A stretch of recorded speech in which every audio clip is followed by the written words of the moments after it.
So here I've got 3 copies of a traditional set-in sleeve. So let's talk a little bit about the notches that are here, how to kind of identify the different parts of the sleeve, and what manipulations we'll be doing. So first and foremost, you've got the inseam of the sleeve, and that's typically underneath the arm of the sleeve. You don't see the seam for the most part. So that's what brings the sleeve to cover the arm. You've got 2 notches to indicate the back of the sleeve cap. 1 notch typically that represents where the sleeve joins to the shoulder seam, and a single notch to represent the front of the sleeve. So when you are setting this type of sleeve into an armhole, you've got a front notch, which corresponds to a notch on the front armhole of the bodice. You've got a shoulder notch that joins to the shoulder seam, and you've got 2 notches that join to the double notch on the back armhole of the bodice. So setting in a sleeve means that you've got an armhole, you close up your inseams of the sleeve. Typically there could be a running stitch that goes between the back notches and the front notches that's hidden in the seam allowance to give you that gathering effect that sets the sleeve away from the body. And this type of sleeve is used for woven fabrics, not for knits. Although with knit fabrics, you do use a set-in sleeve. This guy, you'd have to gather some ease in the cap to create that kind of shelf that sits a little bit away from the body to allow for ease or mobility when you're wearing it. So the first type of sleeve that we're going to talk about is the puff sleeve. And with the puff sleeve, you would usually put either like elastic across the bottom so that you can have the fullness at the top, and it kind of cinches to the arm when you're wearing it. So what we're going to do is we're going to slash and spread for these types of sleeves, and it's pretty straightforward. Again, it's really important to not forget your notches, because that's how you're going to set this sleeve into a bodice that is not modified. So we're just changing the shape and the size and the silhouette really of the sleeve. So with that being said, let's start off. I'm just going to grab a ruler, and we're going to bring our shoulder notch straight down. You can usually align your ruler with the hem edge of the sleeve so that it's perpendicular, and we've got our first slash mark. Depending on how much fullness you want, you're going to put more sections into your sleeve. Then we're going to slash into them and spread the sleeve apart. So I'm going to do, just for the sake of demo purpose, let's do every other 1.5 inches. And I'm going to stop at my notch here. So I'm going to bring that perpendicular to the hem from my notches. All right, so now we're gonna do the slashing process. And you wanna be sure you're using paper scissors when you are doing any pattern manipulations.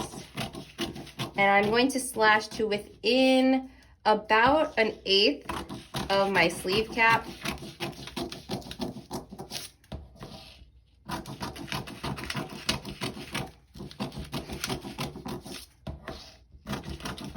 So again, depending on how much fullness you want with your sleeve manipulations would be determined by how many slashing and spreading sections you create. So now that we've slashed up into our pattern, we can do the spreading process. So pretty self-explanatory. We're really just going to pivot each of these sections. And you want to keep the distances fairly equal so that the fullness is equal throughout the sleeve. Next, I'm going to bring this onto new pattern paper, and I'm going to tape my slashed and spread sections. And then everything in between I want to be kind of equidistant. All right, so I'm going to do, let's see how far along we can get this, because we don't want to split the pattern at the cap. That has to stay one continuous line. Then we can true the cap to be a little bit more smooth. And truing is just a word for kind of cleaning up your patterns with rulers. So let's use our imagination and assume that I've given each of these sections about 1 inch distance from each other. The cool part too is that although this would be a puff sleeve manipulation, we're gonna kill two birds with one stone, and I'm going to kind of walk you through how this can become a flared sleeve. That would just kind of give you just that fullness and kind of that flared effect. So now that we've got our slashed pattern in place, for a typical flared sleeve, kind of just giving that flutter vibe, we would trace along the top of the cap, trace either of our inseams, and then trace along the hem edge.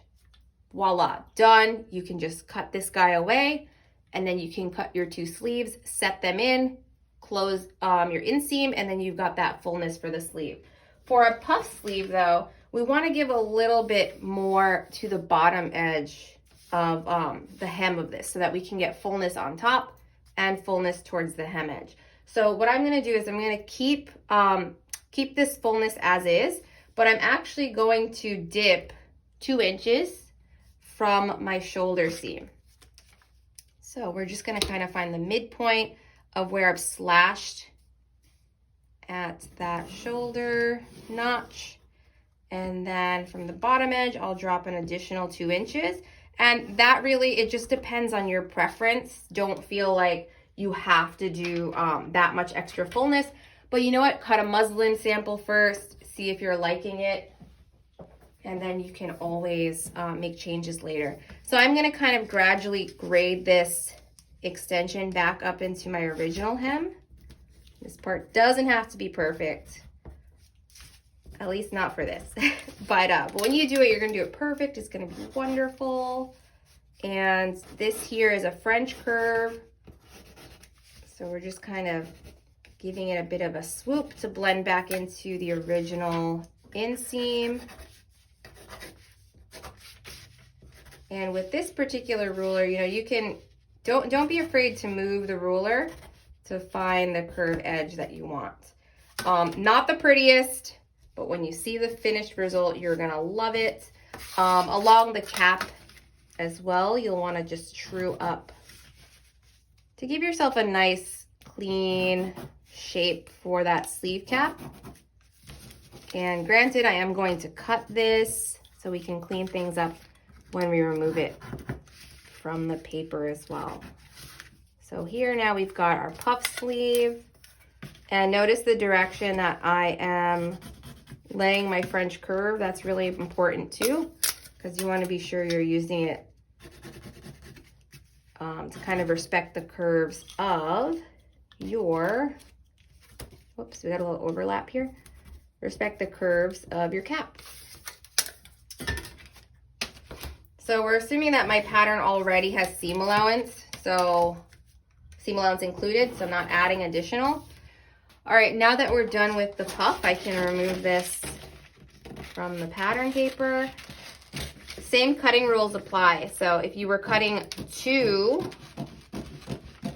of this sleeve, you'll still be cutting 2 when setting it back into that bodice that you're manipulating this for.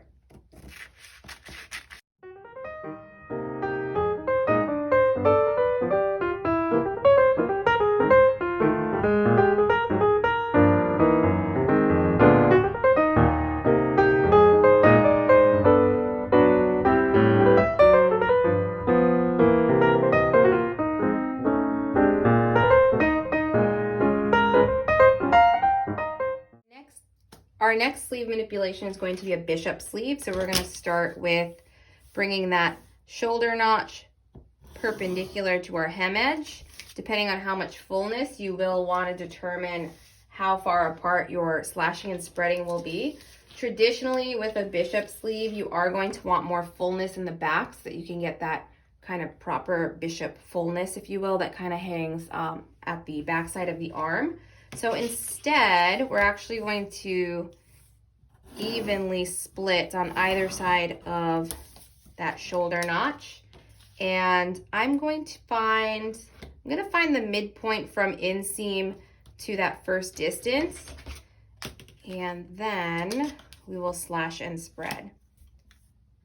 Just about there. Again, perpendicular to my hem.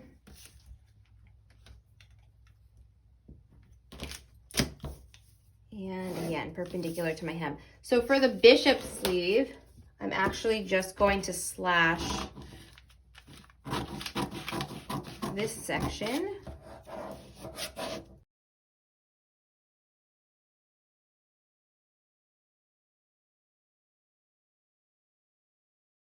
We've slashed and spread. Again, I'm gonna have more fullness in the back, indicated by my double notch. All right, so for the bishop sleeve, again, we want more fullness in the back, a little less fullness in the front. Just a very traditional approach to this type of sleeve.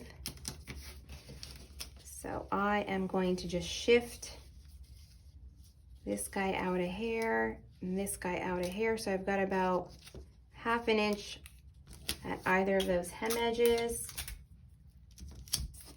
for my front section of the sleeve. And then for the back section of the sleeve, I'm gonna do double, just to give myself more fullness at the back. We're maintaining the same sleeve cap. Double that width, perfect. And if you want to, you can totally add length to this. And that's just as easy as following along the original hem and adding as much extra length, adding as much extra length as you'd like. And then following the outline of the original pattern. In this case, with the bishop sleeve, you can always turn up your hem edge and turn that into sort of like a casing. Put elastic or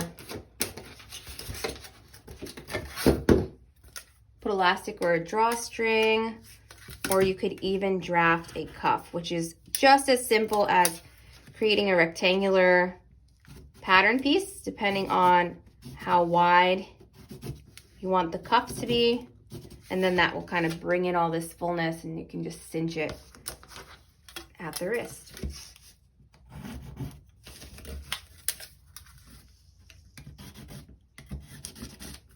All right.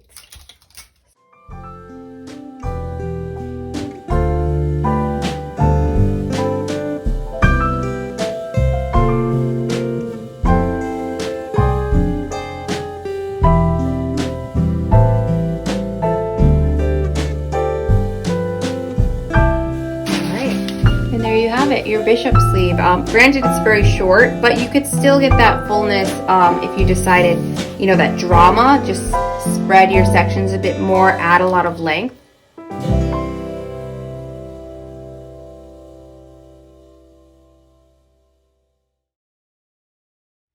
Creating a long sleeve from a short sleeve pattern. So again, we're going to extend that shoulder notch. And you know what, for adding length, I just like to have kind of a guideline that's gonna keep my hem edge straight, and it'll make more sense once we add the extension for length. This can work for both knits and wovens when manipulating this pattern to add length. We want to take your sleeve length, which is taken from your shoulder ridge. So if you're wearing a tight t-shirt, you can take it from that seam edge to your desired length. If it's going to be a long sleeve or even 3/4, consider this.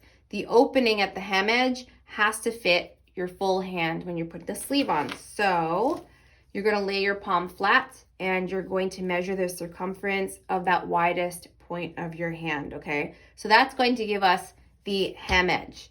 Unless you are making a sleeve that on the inseam may have buttons or some sort of zipper opening, by all means, your hem edge can be more narrow. But remember, your full width of your hand needs to get through that sleeve for you to get it on. This is a mini version, so just roll with it. But let's assume that for length, I want to do X amount, okay? So this is, again, remember, your patterns most likely include seam allowance. So in this case, I've got 1/2 inch included. I'm gonna put my desired sleeve length, and I'm going to add an additional inch. And the reason for that is I've got 1/2 inch at the top edge, and assuming I have 1/2 inch for hem allowance. So now that we've got our sleeve length in place, I'm going to place half of the circumference of my hand on either side of that line. And that becomes my new hem edge. Taking where my inseam of sleeve meets sleeve cap, I'm just going to bring my ruler to join those 2 points. Bring my ruler to join these 2 points. And now you have your long sleeve pattern manipulation.